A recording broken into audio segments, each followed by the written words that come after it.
Hello, I'm Ann Gannon. Today I am joined by Christina Black and Keita Patel, two of our senior accountants here at the Lager Group, and we're going to discuss our trip to the 2024 New York Restaurant Show. Yeah. So we had an adventure getting back and forth in New York in one day because it is tax season.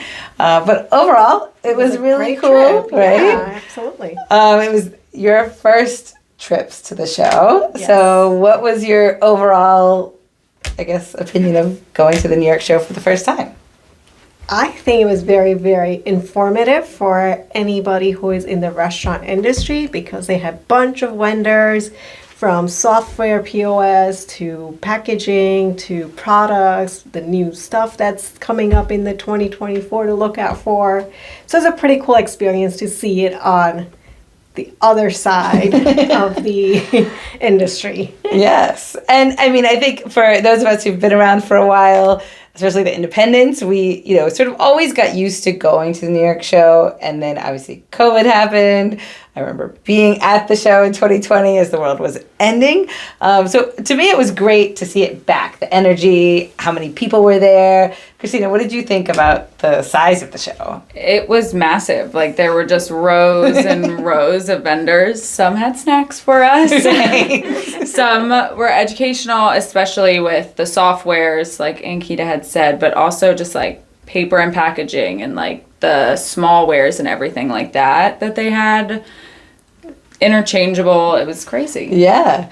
Well, and I think one other thing is, we've all got so used to Zoom and, just being remote, but it was really cool, like some of the conversations that just came up walking the floor. So I would say from someone who probably never appreciated walking the floor prior to COVID, it was like just nice to be there and really interact with the vendors and learn a lot. So I think one of the things that, for those of us who weren't able to go, I would say there were three main takeaways that we found, right? Yes. First, obviously, was technology. That was everywhere.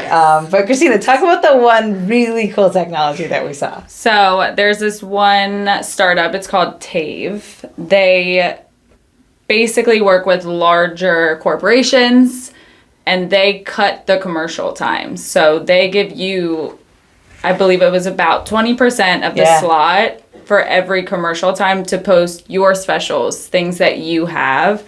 It was just so cool. Yeah, and basically there was no cost to the operator, but they actually pay you. They pay you, and they take over your commercial. So you don't do anything. You just allow them to come in, but then every commercial that's shown is something that's compatible with what you're doing. Like, you're not going to see Burger King if you sell burgers. You're going to see, like, Budweiser or Pepsi or something like that. So it was really interesting. They're very much in startup phase, but definitely got our attention. I think the other technology thing we saw a lot of, which is something that we all really talk to a lot, is the idea of menu boards. Yes. That I think there were, several companies that seemed to do it really well. Several that also did the design element, which I was surprising. Yeah. I didn't realize that was a thing. Right. Yeah. I thought you had to go to them and be like, this is how I want it. Just put it on a board. But no, they do a lot, and they kind of know that you need help with that. So definitely seemed more already done for you. And also the price didn't seem as bad as we would have thought. Right. Right. Yeah, absolutely. And then I think the other thing there were a couple that even rented some of the equipment. So definitely seemed like those in hospitality are aware of trying to work with you on upfront costs. But really kind of drilling in the fact that I think most consumers prefer a menu board. Even if it's kind of an old school establishment, it's just getting used to the next generation. And I think that was the other, interesting thing about being back on the floor after, I did not go last year. And the 2 years prior were just very, very slow for obvious reasons, being New York City. But what was interesting is I think one of the takeaways that everyone was talking about is the fact that we have a new generation. That the kids that, especially most of the people who are out at the bars or the younger generation, they really weren't part of COVID, right? They were probably in college at the time. So while the rest of us are sort of remembering and sort of getting back to normal, they're creating their own normal. Yeah. So it's almost like sped up the transition to this next generation. And what was interesting is after we went to the show, we all went to dinner and sort of witnessed that firsthand, right? It Yes. was seeing that like everyone who's in this bar and they're 25, they don't care. Right? They are so past it, but they probably have different tastes, different ordering patterns, different expectation because they've really moved on. And it sort of reminded me, for those of us old enough to remember, of 9/11, where you had like the people who had to get back to normal after 9/11, but the way that we did it was the generation after didn't care. Yep. So it was interesting to see because I think that was also one of the things that was brought up a lot in the show, which got me to the next part, which was the packaging. What was interesting is I remember, I've gone to these shows for a long time. There's always been packaging. But I would say 9 out of 10 of the packaging had something to do with sustainability, which Yep. was interesting. Yep, wood Yeah. packaging, everything biodegradable packaging. Yeah, absolutely.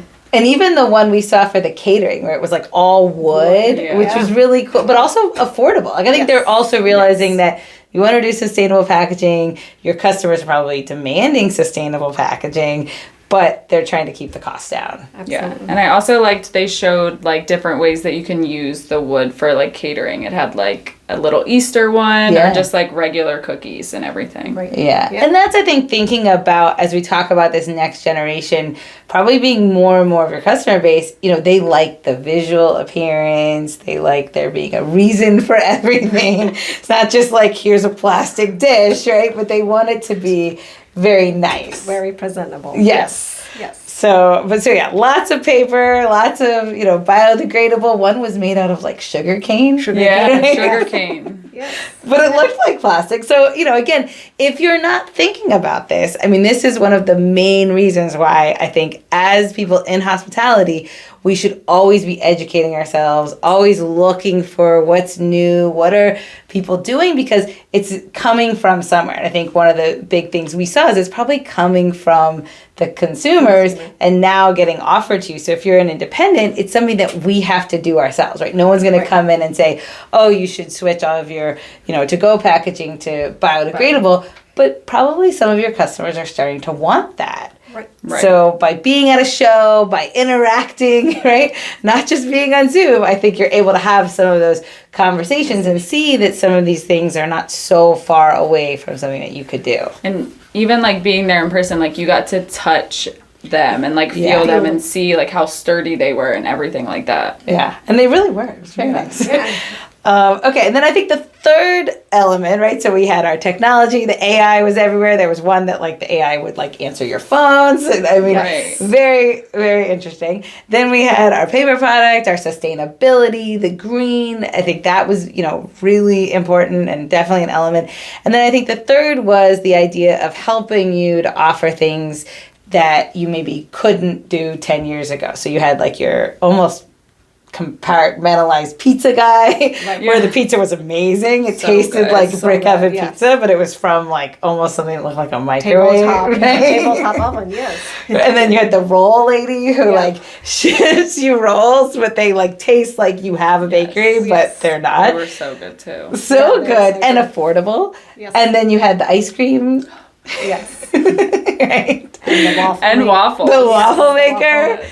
So again, I think remembering that like some of these things could be little add-ons that don't take a lot of your time. They can come pretty well prepared already, but still have that same taste of fresh to yes. the consumer.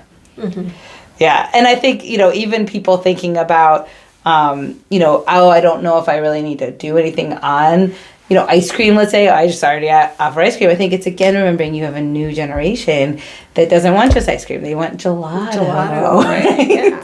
So you could have a little gelato stand. But it was cool because they did, custom made The ice. the molds. the molds, right? Yes. So if you're having an event, you could actually, which we came up with, we thought was cool for catering, if you were doing like a wedding. Then you can have your date like Yes. theme and have a mold out of it. Which really was not that expensive. No. Yes. And I think those are the things that just get you to think a little differently. The other one, again, not to harp on it, but going back to the next generation, was there was a company that did the wine but make it taste like spirits. Yes. Yes. So if you only have a wine license and you find that people aren't coming because they really want that mixed drink, there was a company that actually had something that's a wine license but tasted like a mixed drink. Like, Exactly. Yeah.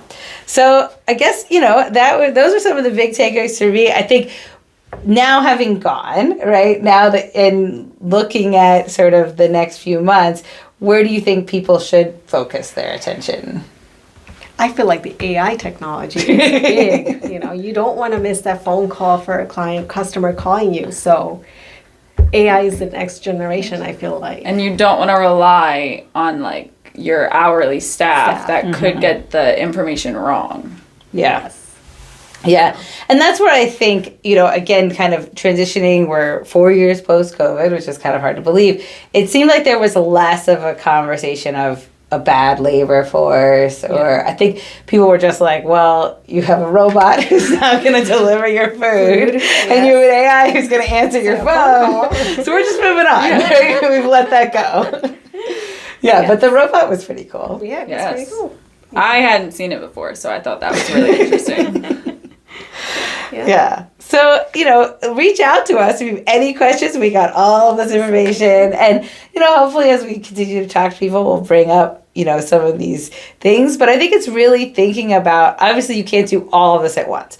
But I think there's definitely some ways to move the needle in revenue for some of these little ideas, like looking at the dessert options. Gelato, it was really affordable. It came so fresh. It had that gelato taste. Not a huge cost. Right? Probably something that you could do for maybe under $1,000 as a test. And maybe it's something you could do as a limited time offer, but just something that's completely different. And we're getting into the summer months, and they literally did molds where you could do your logo in like an ice cream mold, which was just really cool. And then, I think thinking sustainability, right? Like, rather than just waiting for it to happen or waiting for your town to have the mandatory paper bag or whatever it is, getting ahead of it and saying like, we're going to choose to do sustainability. We're going to have this affordable option to keep our consumers happy. And then, like you said, technology, look at, could I do one thing in technology this year? Maybe it's not everything, but just to move forward in that direction, because that's where we know things are going. Yes. All right. So stay tuned. We're also going to be hitting up a few other shows this year. So stay tuned. We'd love to meet you, right? Meet in person and move forward together in 2024.